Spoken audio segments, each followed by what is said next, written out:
Bom dia, tá começando mais um episódio da Lolere, seu podcast jurídico direto, prático e sem juridiquês. Eu sou o Victor. E eu sou a Gisele. Bom dia, pessoal, mais uma segunda-feira aqui com a gente, dia 10 de agosto de 2026, e vamos ver o que tem no episódio de hoje. O TST reconhece condições análogas à escravidão em uma fazenda do Mato Grosso do Sul e o STJ vai definir a database para benefícios da execução penal quando há interrupção no período de prisão. Também vamos falar da ação da AGU para responsabilizar e suspender o Discord no Brasil após investigação sobre riscos a crianças e adolescentes. E da decisão de Flávio Dino no STF de enviar à PF a auditoria do TCU sobre emendas PIX e determinar novas regras de rastreabilidade orçamentária a partir de 2027. E no destaque Lolerer, o Supremo suspende o julgamento sobre a proibição dos jogos de azar com uma discussão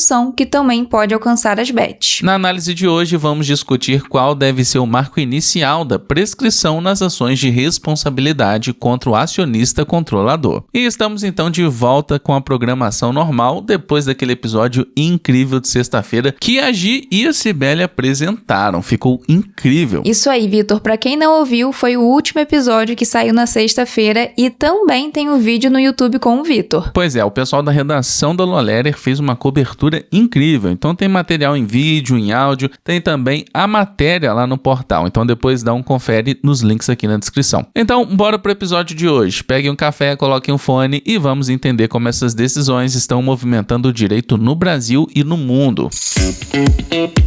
E ouvintes, passando aqui para relembrar vocês um pedido que nós fizemos na semana passada. Se você ainda não respondeu a Lolerer Audience Lab, ainda dá tempo. E olha só, a pesquisa leva menos de 5 minutos e é o seu espaço para contar o que tá achando do podcast, da newsletter, do Instagram e de tudo que a Lolerer produz. Pode mandar críticas, elogios, ideias e dizer o que você gostaria de ver mais por aqui. E se você já respondeu, muito obrigada por participar. Cada resposta conta de verdade para os próximos passos da Lolerer. E o melhor de tudo a gente ainda nem falou, porque você concorre a um iPad 11, pessoal. E o sorteio vai rolar ao vivo durante o Além do Direito. O link tá aqui na descrição do episódio.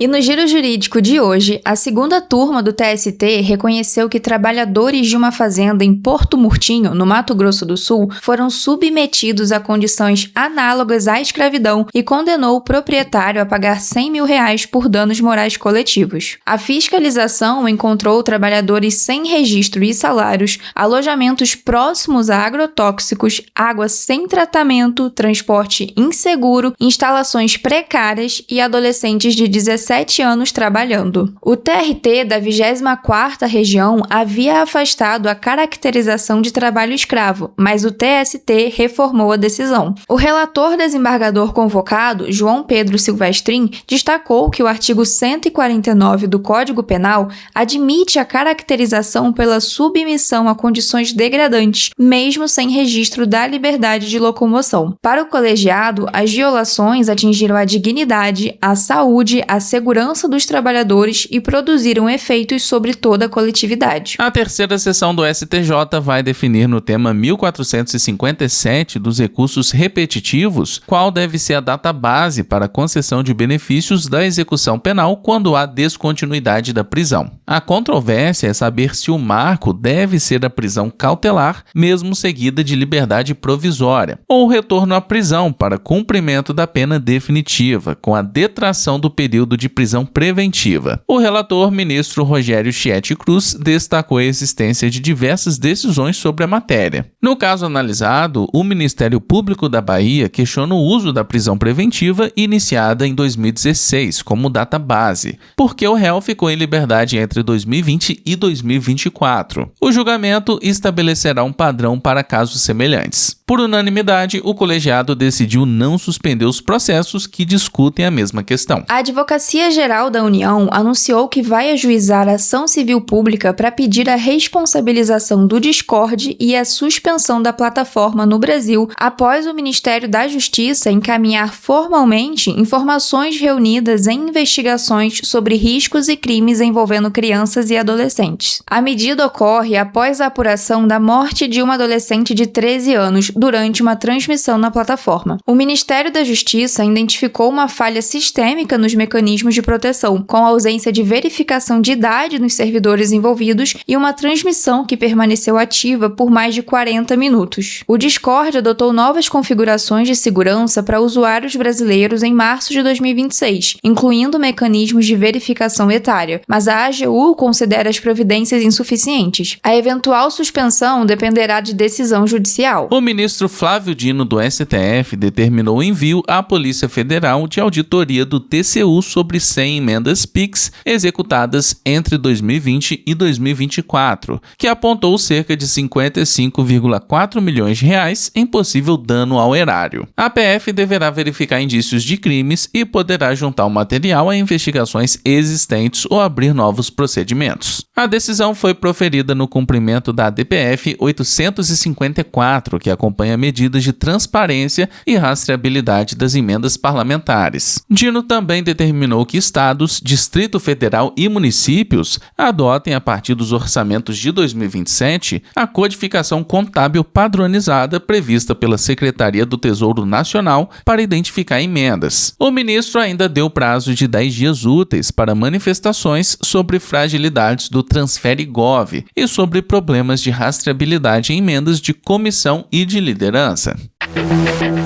E no destaque da Lolerer, o Supremo Tribunal Federal suspendeu o julgamento que discute se a proibição de jogos de azar prevista na Lei das Contravenções Penais foi recepcionada pela Constituição de 1988. A análise foi interrompida por pedido de vista do ministro Flávio Dino, que defendeu que a discussão também considere as apostas online, as chamadas bets. O ponto central do processo é o artigo 50 da Lei das Contravenções Penais, em vigor desde 1941.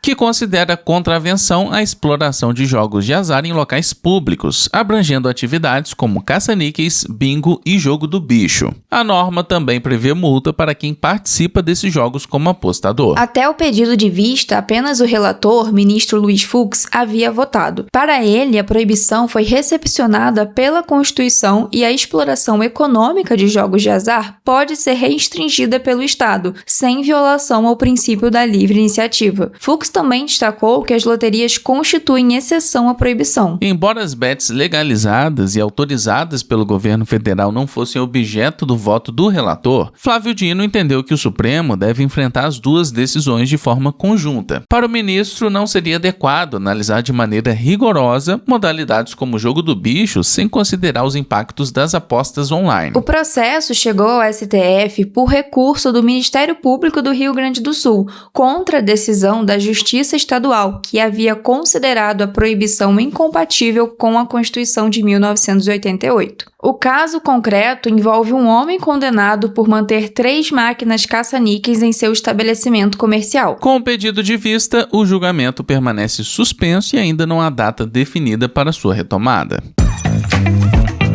E a análise de hoje, que está disponível no portal da Lolerer, é assinada por André Santa Cruz e Cristiano Marques Caldas. O tema central é o termo inicial da prescrição para ação de responsabilidade do acionista controlador por abuso de poder, prevista no artigo 246 da Lei das Sociedades por Ações, e a defesa da aplicação objetiva do marco estabelecido pelo artigo 287 da mesma lei. A LSA prevê prazo de 3 anos para ações de reparação civil contra acionistas, administradores, fiscais e sociedades de comando. Para os acionistas, o artigo 287 estabelece expressamente que esse prazo começa na data da publicação da ata que aprovar o balanço referente ao exercício em que ocorreu a violação. A análise sustenta que o legislador escolheu um marco objetivo, público e verificável, incompatível com a adoção da data em que cada acionista tomou conhecimento do suposto ilícito. Essa discussão se relaciona à teoria da actionata. Pelo artigo 189 do Código Civil, a regra é que a pretensão nasce com a violação do direito, independentemente da ciência efetiva do titular. A vertente subjetiva, que condiciona o início da prescrição ao conhecimento da lesão, é tratada como excepcional. Os autores citam precedentes do STJ, entre eles os recursos especiais 1.168.336 e 1.736.91. 1, para reforçar que a teoria objetiva constitui a regra geral do sistema. Na ação contra o controlador, os autores entendem que não estão presentes as circunstâncias que poderiam justificar a aplicação excepcional do critério subjetivo. Além de existir uma regra específica na LSA, as sociedades anônimas estão submetidas a mecanismos de divulgação de informações financeiras, assembleias, auditorias e deveres de transparência. A ação do artigo 246 também é proposta pelo acionista em substituição processual da companhia, titular do direito lesado, o que reforçaria a necessidade de um marco temporal comum a todos os legitimados. A análise destaca ainda o risco de se vincular a prescrição à ciência individual do acionista. Como as ações de uma companhia podem ser negociadas livremente, cada novo adquirente poderia alegar ter conhecido posteriormente uma irregularidade antiga, reabrindo sucessivamente a discussão sobre o prazo. Para os autores, isso permitiria a perpetuação das pretensões indenizatórias e comprometeria a estabilidade das relações no mercado de valores mobiliários. A jurisprudência específica do STJ também é utilizada como fundamento. No recurso especial 36.334 de São Paulo, a Corte entendeu que em ação envolvendo acionistas e a LSA, não importava a data em que o interesse tomou conhecimento do ato, porque o marco prescricional era aquele expressamente definido em lei, a publicação da ata que aprovou o balanço do exercício em que ocorreu a violação. Outros precedentes reforçam a interpretação restritiva das normas sobre prescrição e a impossibilidade de ampliar suas hipóteses por analogia. A conclusão é que para a ação de responsabilidade do acionista controlador deve prevalecer o critério objetivo previsto no artigo 287 da LSA. O prazo de 3 anos começa com a publicação da ata que aprova o balanço relativo ao exercício em que ocorreu a violação. Para os autores, substituir esse marco pela ciência individual do acionista não encontra respaldo na regra legal e compromete a segurança jurídica que a prescrição busca preservar no direito societário. E esse é apenas um pequeno resumo da análise que você pode conferir na íntegra lá no portal da Loléria. Se você é advogado e quer ampliar sua presença online com uma leitura própria sobre temas jurídicos atuais, envie seu texto pelo link na descrição.